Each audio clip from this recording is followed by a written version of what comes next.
Sa mga may citation ticket dyan, please and please, wag nyong baliwalain. Totoo to mga bay, totoo to.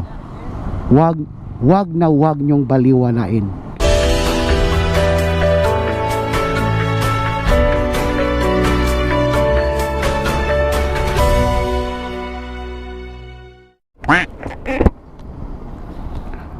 Right, so hello and what's up mga kaakbay. Welcome back to our channel, Motojad TV, Team Kaakbay. So for today's video mga bay, may pag-uusapan lang tayo mga bay, no? Tungkol sa nagawa kong video last, I think 2 months or 3 months ago mga bay.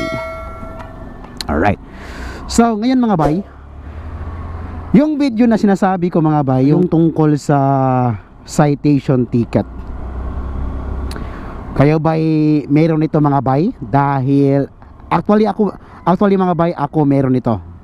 And sad to say, hindi ko pa na-i-process. Yan yung totoo mga bay, no? Hindi ako magsisinungaling dito dahil isa ako na nagkaroon ng violation ng citation ticket. Actually nagkaroon ako ng 2 violation ng citation ticket mga bay. Una, sa helmet 500 pesos. Okay na yan mga bay. Ang di pa okay mga bay, yung sa may yung sabi ni Papa 1K daw yun. Dahil si Papa mga bay ay isa sa kuwan mga bay, CCTO dati mga bay, or CTOM dati, ngayon CCTO na. So sabi ni Papa 1K daw yun. So hindi ko lang babanggitin mga bay kung ano yung naging violation ko. Let's say hindi ako naging kamuti that time mga bay. Pwede na! Yung nakuha ko yung violation. Ang problema lang kasi mga bay, hindi ko alam na may oras pala sa U-turn sa kapag magle-left turn ka sa may sudlon mga bay papuntang JY. Papunta ka from DepEd or from civil service, lalabas ka papuntang JY, bawal mag left turn doon kapag 4 to 6 PM, and meron din sa umaga mga bay. So I think mga 9 AM hanggang 3 PM lang pwedeng mag or let's say 3:59 PM yung mag left turn, pwedeng mag left turn. Sino nga nagkaroon ng violation doon. So kayo lang mag intindi mga bay kung anong nakuha kong violation doon mga bay. So dumaan ako mga bay almost 5 PM na. So 4 to 6 PM bawal na mag left turn. So yan yung naging violation ko mga bay. Bawal mag left turn sa mga oras na binigay doon mga bay. Then ako, kakar ako mga bay, hindi ko alam na meron pa lang schedule doon. So ngayon na nga nakuha natin yung violation. Tungkol dito mga bay, actually may nagawa akong video nito mga bay, no? Yan, ipapakita ko lang sa screen. Tungkol sa citation ticket na huwag dapat daw baliwalain. Kasi mga bay, mayroon ako nabasang comment dito sa aking video na to, yung nakarang video tungkol dito sa citation. Ang sabi dito mga bay sa kanyang comment, bayaw daw niya mga bay. So totoo to mga bay, isa tong legit no, or totoo, or let's say true story mga bay. Kasi nga yung iba siguro mga bay hindi or binaliwala yung citation ticket kasi nga wala pa silang nakilala siguro, or let's say wala pa silang naririnig tungkol sa parusa ng mga nagkaroon ng citation ticket na hindi, or let's say binaliwala mga bay. Sad but true mga bay, no? Marami sa atin mga bay, no, na binaliwala itong citation ticket. I know marami sa atin. Yung iba tinatapon. Ayan yung mga nangyari dito eh.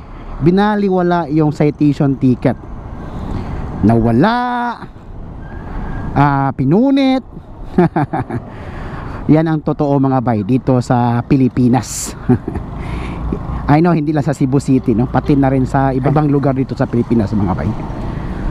So kung hindi pa ninyo tinapon yung citation ticket, ang gagawin nyo mga bay, pumunta kayo sa malapit na or kung saan kayo nahuli mga bay. Pumunta kayo sa City Hall. Why? Bakit? Ito yung tanong mga bay. Kasi yun na nga, sinabi ko nga kanina, totoo mga bay. May isang subscriber sa atin nag-comment na yung bayaw daw niya ay hinuli. Ang ginawa mga bay, pinuntahan siya ng mga pulis yung bayaw ng aking subscriber. At may dalang warrant of arrest. Uy, ang sakit nun mga bay. Again, sa mga may citation ticket dyan, please and please, wag nyong baliwalain. Totoo to mga bay. Totoo to. Wag nyong baliwalain. May memo na yan mga bay. Pinakita ko na yan sa nakaraang video ko. May memo na yan. And legit na legit, pupuntahan ka talaga, dadalhan ka mga bay. Masakit pa dito mga bay, no? Yung sa nabasa kong comment mga bay, no? May dalang posas, pinusasan ka mga bay sa harap mismo ng bahay mo. Ang sakit doon mga bay. Dito na tayo sa ano? Sa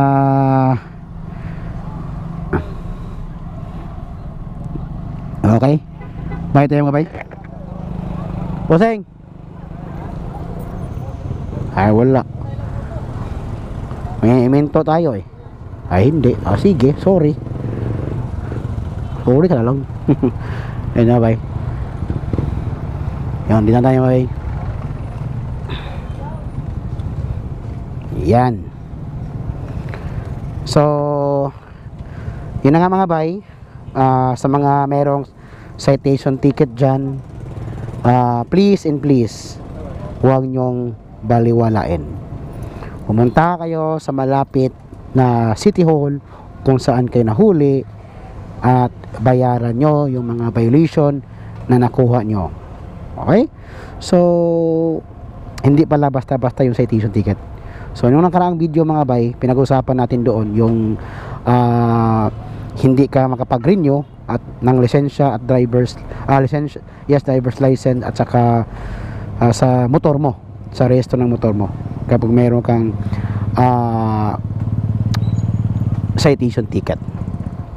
So masakit pa dito mga bay, pupuntahan ka sa bahay at pupusasan ka, magdala sila ng warrant of arrest.